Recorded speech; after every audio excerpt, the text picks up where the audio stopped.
ನಮಸ್ಕಾರ ಸ್ನೇಹಿತರೆ. ಕವಲುದಾರಿ ಅಲಮೇಲಮ್ಮ ಖ್ಯಾತಿಯ ನಟ ರಿಷಿ ಅವರು ತಂದೆಯಾದ ಖುಷಿಯಲ್ಲಿದ್ದಾರೆ. ಪತ್ನಿ ಸ್ವಾತಿ ಅವರು ಹೆಣ್ಣು ಮಗುವಿಗೆ ಜನ್ಮ ನೀಡಿದ್ದು, ತಾಯಿ ಮಗು ಆರೋಗ್ಯವಾಗಿದ್ದಾರೆ ಎಂದು ನಟ ರಿಷಿ ತಿಳಿಸಿದ್ದಾರೆ. ಇನ್ಸ್ಟಾಗ್ರಾಂ ಖಾತೆಯಲ್ಲಿ ನಟ ರಿಷಿ ಗುಡ್ ನ್ಯೂಸ್ ಹಂಚಿಕೊಂಡಿದ್ದಾರೆ. ಮಗಳು ಜನಿಸಿರುವ ಸಿಹಿ ಸುದ್ದಿ ಕೊಟ್ಟಿದ್ದಾರೆ.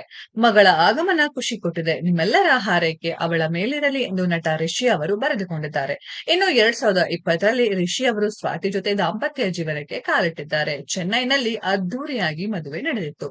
ಅನಂತರ ಬೆಂಗಳೂರಿನಲ್ಲಿ ಆರತಕ್ಷತೆ ನೆರವೇರಿತ್ತು. ನಟ ರಿಷಿ ಅವರು ತಾನು ತಂದೆಯಾಗುತ್ತಿದ್ದೇನೆ ಎಂದು ಅಭಿಮಾನಿಗಳಿಗೆ ಗುಡ್ ನ್ಯೂಸ್ ನೀಡಿದ್ದಾರೆ. ಈ ಕ್ಷಣ ತಾನು ತನ್ನ ಪತ್ನಿ ಹಾಗೂ ಮಗುವಿನೊಂದಿಗೆ ಹೆಚ್ಚು ಕಾಲ ಕಳೆಯಬೇಕು ಎಂದು ನಟ ರಿಷಿ ತಿಳಿಸಿದ್ದಾರೆ. 2025ರ ಸಂಕ್ರಾಂತಿ ಹಬ್ಬದ ಸಂಭ್ರಮದಲ್ಲಿ ಮನೆಗೆ ಮಹಾಲಕ್ಷ್ಮಿ ಆಗಮನವಾಗಿದ್ದು, ರಿಷಿ ಅವರ ಕುಟುಂಬ ಸಂತಸದಲ್ಲಿದೆ. ಪೋಷಕನಾಗಿ ನಾನು ಇನ್ನು ಮುಂದಿನ ದಿನಗಳನ್ನ ನನ್ನ ಕುಟುಂಬಕ್ಕಾಗಿ ಸಾಕಷ್ಟು ಸಮಯವನ್ನ ಮೀಸಲಿಡಬೇಕಾಗುತ್ತದೆ ಎಂದು ಈ ಹಿಂದೆ ನಟ ರಿಷಿ ಅವರು ತಿಳಿಸಿದ್ದರು.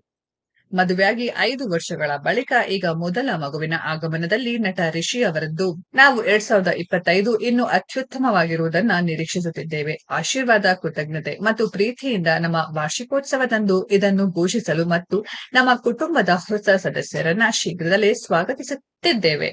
ಇದು ನಮ್ಮ ಪ್ರಯಾಣದ ಮುಂದಿನ ದೊಡ್ಡ ಹೆಜ್ಜೆ ಮತ್ತು ನಾವು ಇನ್ನು ಹೆಚ್ಚು ಉತ್ಸುಕರಾಗಿರಲು ಸಾಧ್ಯವಿಲ್ಲ. ನಿಮ್ಮ ಆಶೀರ್ವಾದ ನಮ್ಮ ಮೇಲಿರಲಿ ಎಂದು ಈ ಹಿಂದೆ ರಿಷಿ ಅವರು ತಿಳಿಸಿದ್ದರು. ಇದೀಗ ಸಂಕ್ರಾಂತಿ ಹಬ್ಬದ ಸಂಭ್ರಮ ಮಗಳ ಆಗಮನದಿಂದಾಗಿ ಡಬಲ್ ಆಗಿದೆ. ಕಿರುತೆರೆಯಲ್ಲಿ ನಟನೆಯನ್ನ ಆರಂಭಿಸಿ ಬೆಳ್ಳಿತೆರೆಗೆ ಕಾಲಿಟ್ಟ ನಟ ರಿಷಿ ನಾಯಕನಾಗಿ ನಟಿಸಿದ ಮೊದಲ ಸಿನಿಮಾದಲ್ಲೇ ಸಿನಿ ಪ್ರೇಮಿಗಳ ಗಮನ ಸೆಳೆದಿದ್ದರು. ಬೆಳ್ಳಿತೆರೆಗೆ ಬರುವ ಮೊದಲು ಮಹಾಪರ್ವ ಮತ್ತು ಅನುರೂಪ ಧಾರಾವಾಹಿಯಲ್ಲಿ ಕಾಣಿಸಿಕೊಂಡಿದ್ದರು. ರೇಡಿಯೋ ಜಾಕಿ ಹಾಗೂ ಕೂಡ ಗುರುತಿಸಿಕೊಂಡಿದ್ದರು. ಮೂಲತಃ ಮೈಸೂರಿನವರಾದ ಎಂಜಿನಿಯರಿಂಗ್ ಪದವೀಧರ ರಿಷಿ. ಸ್ವಾತಿ ಪರಶುರಾಮನ್ ಕೂಡ ಎಂಜಿನಿಯರ್ ಮಾಡಿದ್ದಾರೆ.